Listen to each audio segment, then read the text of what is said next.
Thank you very much at magandang araw mga kaibigan. Nagbabalik po ang inyong programang Aksyon Central Luzon Special Edition. At alam nyo, summer tayo ngayon, ang dami ho natin mga feature na mga bagay-bagay, yung mga opportunities po sa online, job opportunities, business opportunities, no? Tapos mga iba-ibang mga businesses and different personalities. Pero this time, I'd like to zero in on Dog Crazy Family po mga kaibigan. Alam niyo naman, mahilig po ako sa aso. At nag-aalaga rin po tayo, meron tayong mga pets, no? Itong aking mga bisita ngayon, kung mahilig ako sa aso, ito, sira ang ulo nila sa aso.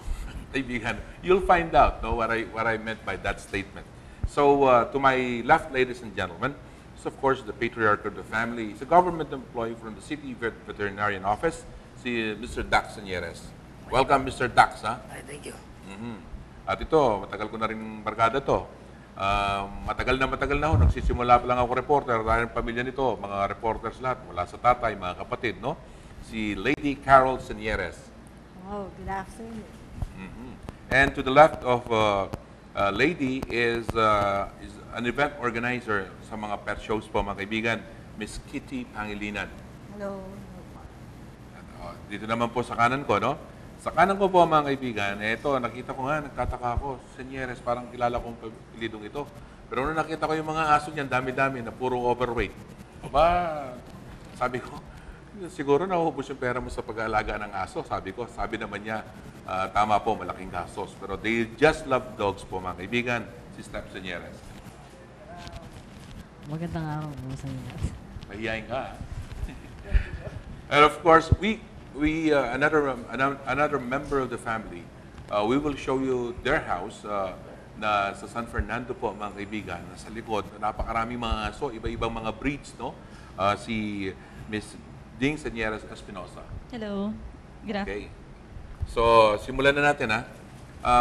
Sino bang nagsimula sa yung pagiging pet crazy, dog crazy sa pamilya nyo?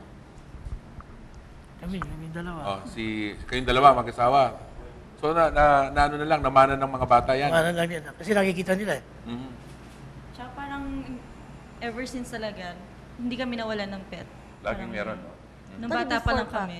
Before pa din, kasi I remember yung lolo ko sa old house, parang may mini zoo na. Yung father ng mami ko. Oh. May mini zoo na ron sa may Agapito. So, kilala talaga yung Sanchez pa lang. Oo. Na mahilig na sa mga aso. Mahilig mag-alaga, no? Yung unggoy. Unggoy. Oo. Nag-alaga na rin kami ng aso, ay ng ahas, kaya lang nakakatakot. So, hindi na namin tinuloy yun. Napunta In sa fact, gubat. yung isang uncle nila, si Robledo, abay, pag umorder kami sa restaurant, agad naghihiwalay ng pagkain. Yung pala parang doon sa aso niya. Sabi ng mga reporter, di pa tayo kumakain, naghihiwalay ka na ng pagkain. Hindi sa aso ko Lahat po kami ganun. Kahit nasa sosyalan kami, kahit Ganun. tayo kumain.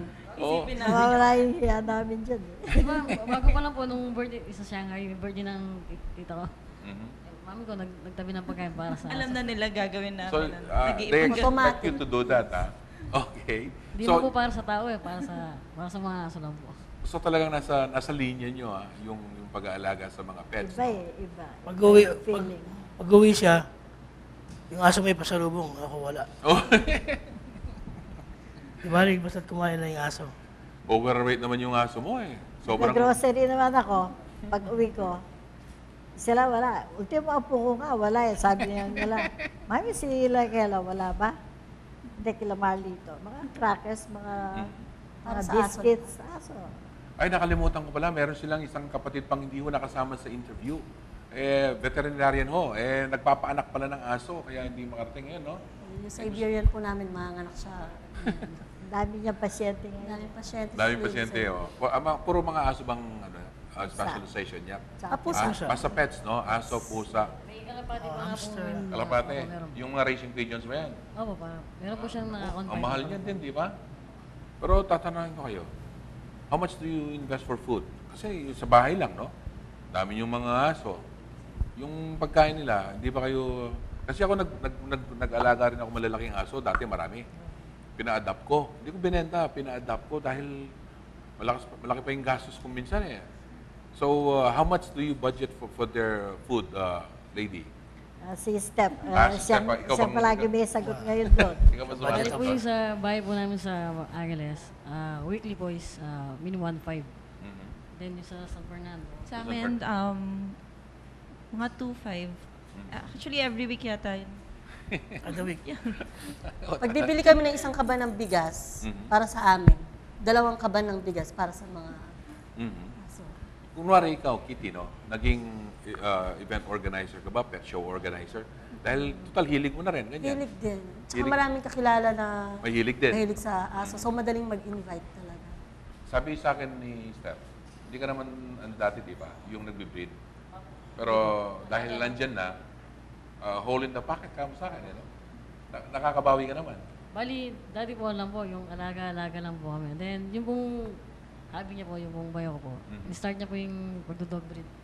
And, bali, gift niya po sa amin yung Labrador, yung pong nasa mami ko. Tapos, then, nag-start din po kami na yun. Nag-breed na rin kayo. nag-breed na rin. Mukhang magaganda naman yung mga ano yun, yung mga lahi Kaya ng mga... ano rin kami, nag-breed. Kasi parang marami na rin nagre-request na sana magkaroon din kami ng ganyan. Pag nanganak yan, bigyan nyo rin kami, ganun. Natatawa ako sa mga nagpo-post sa, di ba? Sa Facebook. Di na rin. Hindi ka ba natatawa pag ganyan? Pag ganun tato po, Alam niyo itong, apo na po mo niya doon, Bawas pakakanya ko na ka. lang. Pero kasi yung pag-aalaga sa aso, mahirap din, di ba? Hindi naman biro-biro. You really have to love it, right? You have to be passionate about Pets are not for display purposes only. Ano ko, talaga. Oh, kasi, Not kasi just for show, ha? not just for show. Kasi maraming bumibili ng pets, especially yung mga small breed. Gusto lang nilang mag-alaga kasi uso, Sa mga artista, or no? yung mga cute lang, social tignan. Oo. Pero pagdating sa bahay, hindi nila pinapansin. Kaya maraming namamatay na Pets. mga, especially the toy dogs. Kasi kailangan talaga ng special attention yung mga yan.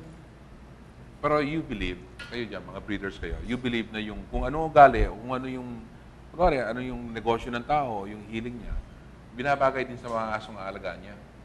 Tama ba yan? Totoo po yun. Totoo. Kaya nga sabi din sa isang quote, di ba? Yung size ng pet, depende sa size ng owner. Hindi depende sa size ng owner. Kaya, Ako, dati malalaki. mga Meron overweight akong na dogs. Belgian Malinois. Tapos nga, ngayon meron pa akong Siberian din, no? Pero meron din akong maliliit. Yung na-inlove din ako sa mga Jack Russell, ganyan. Kasi very active, no? Meron akong niregaluhan akong Yorkie. Pero yung sa inyo, malalaki, no? Yung mga halos na mga pets nyo sa bahay. Obvious Oh, na. ano ba yun? Sabihin mo nga kung We all the have breeds. Siberian Husky, Alright. Labrador, Golden Retriever. And mostly sa Labrador kami nag-concentrate. Rottweiler. Ay, Rottweiler. Rottweiler. Pag. Ay, pau. Puro mahina kumain, Isa no? lang yung small breed namin, yung pug. Yung pag, ano, sa pampanloob ng bahay yan, o ano, pet nyo yan. Pet din namin. Everybody... Lahat naman sila pet. Parang, Pero meron ka rin mga champions, di ba? meron sa kami bahay. mga kinon champion, Oh, yung Golden Retriever. Golden Retriever. Tsaka yung isang Gusto ako noon, yung parang Labrador. gusto sumama sa amin nung nandun ako. Si Dollar. Asa pusa. So how do you, kayo, hindi ka naman nag-aral ng pag-breed, di ba? Hindi naman nag-aral sa... how do you really take care of your dogs, Miss Lady? na yung, Natural ba? Natural ba? Natural na, Parang bata. natural, parang anak. Tawag ko nga sa mga lab ko, sa mga labrador ko. Lalo na yung isa si Marley, yun na talaga pinaka-baby ko. Tawag ko nga sa kanya, anak, hindi ko mapigil na, anak ko naman eh. Ganun. Tapos meron yung mga anak din niya, tawag ko na sa kanila, apo. Tapos yung mga anak na, ay, ang apo ko sa tuwo, ganyan. Kasama niyo sa sa loob ng bahay, no? Kasama namin. Sa higaan. Kaya pati po yung mga anak namin, Kaya sa ako-confused na. pagtulog. Hindi na alam kung kapatid nila yung mga aso or... Mga Tapos crazy. yung mga aso, hindi Crazy alam na family aso sila. Oho, Akala nila tao sila. Oo. So ganun na talaga kagulo yung sa bahay. Pero have you ever had some dogs na medyo walang disiplina? Merong isa, ang sinusundan lang niya talaga, yung si Doktora po. Si Doktora. Siya lang yung baby alpha, niya. Alpha male ba yun o female? Female po na aspin. Siya ang boss, no? Aspin. Oh, Ano yun? Aspin. As in, sobrang loyal sa kanya. Kami mismo nakasama niya sa bahay. Walang power na Bawalan. para bawalan siya. si Doktora lang. Si Doktora lang. O tatanungin kita, lalong-lalo na kayong dalawa. Si doktora ba, hilig niya yan o talagang dahil wala nang magawa? Eh, ito yung gusto na, Sobrang Hilig din. Sobrang Sobra. hilig. hilig din niya yung mga, ano, Kasi maraming, siya namumulot ng mga kuting, Kahit- sa mga daan. Sa mga daan, kahit makita niya yung ano, Elementary Mga pa kuting lang, pa lang. ganun na. elementary. nakita mo, nag-uuwi na siya ng kuting. Minsan So, tatago pa talaga. It's Tago like, minsan. you know, she's not working dahil she loves what she's doing. Yes. And kagaya ngayon, kasama nga dapat sa interview, hindi makasama. Dahil nga po, may pinapaanak na aso. Saka No? may mga iba Duty pang call. May pasyente. mga iba-ibang mga pasyente. Sabay yung, sabay yung vet clinic ni, ni It's Doktora. along Santo Enchero, just besides Perpetual Hospital. I Love Animals Veterinary Yung I Clinic Love and Animals, Grooming. yun ang malapit sa Acumed data yun. Eh. Acumed. Tapat. Okay.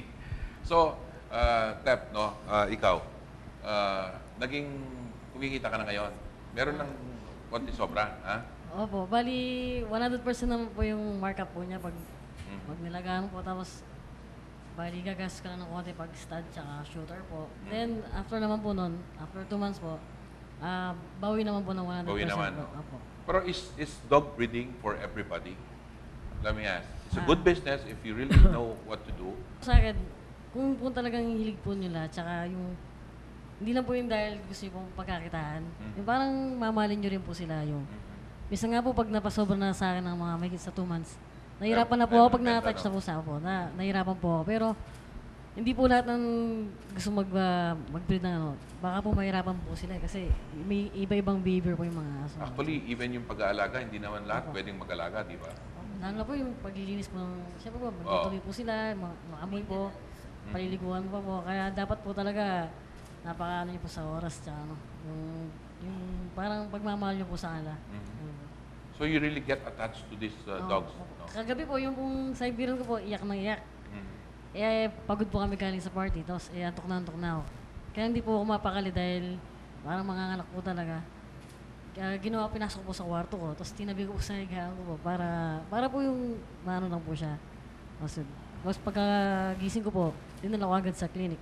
Nanganak Siya po yung pasyente po. yung Kaya pala. po, iyak po talaga na iyak. Kamag-anak pala, kaya hindi maiwanan. eh, no? Di po. Bisa po kahit po sa mga kaibigan ko po, pag bigyan ng magkakas po sa akin, ano bang gagawin pag manganganak?